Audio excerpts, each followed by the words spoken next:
Over the last 2,000 years, we've gone from a guy running 26 miles just to say, "We won," before dropping dead, to satellites that transmit target coordinates to headquarters faster than you can unlock your smartphone. We're used to thinking that wars are won by tanks, planes, or aircraft carriers. That's a nice myth for politicians and video game fans. In reality, the winner is whoever finds out where the enemy is first and manages to tell the artillery exactly where to fire before the enemy can even say, "Oops." Today we're breaking down how the evolution of communication has made humanity incredibly efficient at self-destruction, how we turned word of mouth into a laser beam, and why a lack of Wi-Fi on the front lines today is a much bigger disaster than empty fuel tanks. Information couldn't move faster than a living creature. Want to send an order 60 miles away?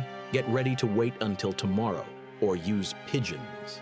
Yes, we seriously entrusted the fate of empires to birds whose main interests in life were finding seeds and not flying into trees. And surprisingly, it worked. During World War I, a pigeon named Cher Ami delivered a message despite having a lost leg and a blinded eye, so saving nearly 200 soldiers who were being shelled by their own artillery by mistake. This was probably the first case in history where a system error almost led to the deletion of an entire unit. Humanity was desperately lacking speed.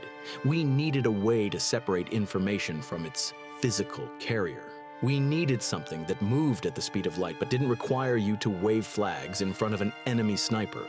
And then came the wire, and everything got a whole lot more complicated. When the telegraph appeared in the mid-19th century, the military was initially terrified. Suddenly, it turned out that a headquarters sitting 300 miles away from the front could give real-time advice to a colonel in a trench.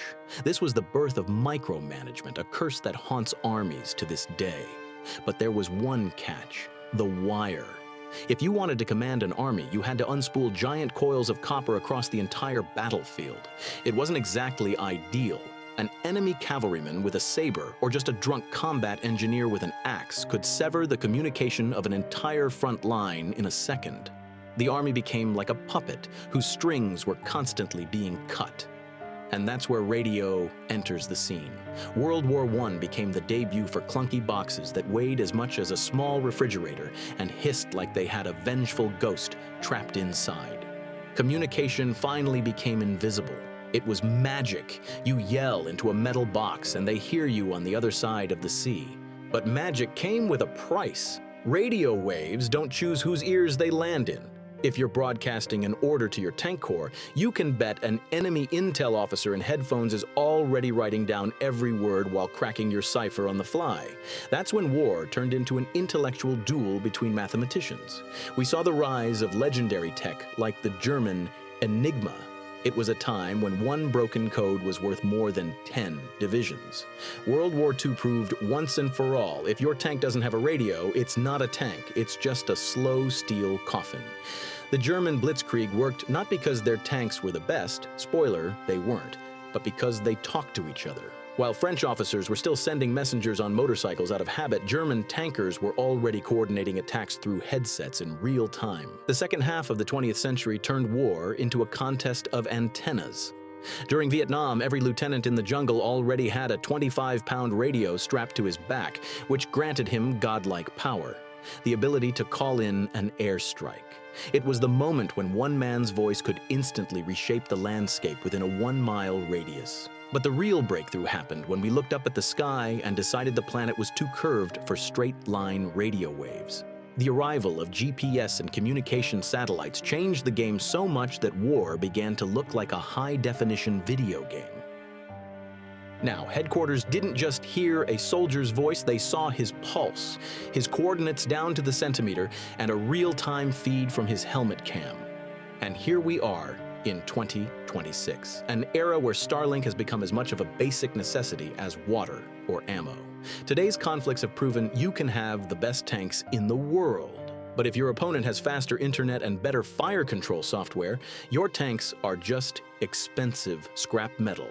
So we've reached a point where war is no longer about who can outlast whom in a trench, but about whose server can process a data packet faster. But here's the kicker: when communication becomes perfect, it becomes the perfect target. Today we live in the age of EW, electronic warfare. It's a kind of digital fog of war. If the enemy used to try to kill your horse, today they try to convince your GPS that you're in the middle of the Pacific Ocean while you're actually standing in the middle of your own base. We've come full circle. We've become so dependent on invisible waves that their absence paralyzes armies better than any blockade. A 21st century soldier who loses comms feels more helpless than an ancient hoplite who lost his shield. Without a drone feed, without real-time map updates, and without a group chat with the squad, modern war turns into pure chaos.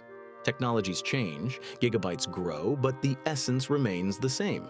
Communication is just a tool, and while we're perfecting the way we transmit the fire signal, maybe we should think more often about learning how to just as quickly transmit the signal that it's time to stop. All for today. Don't forget to subscribe and hit the like button. See you in the next one.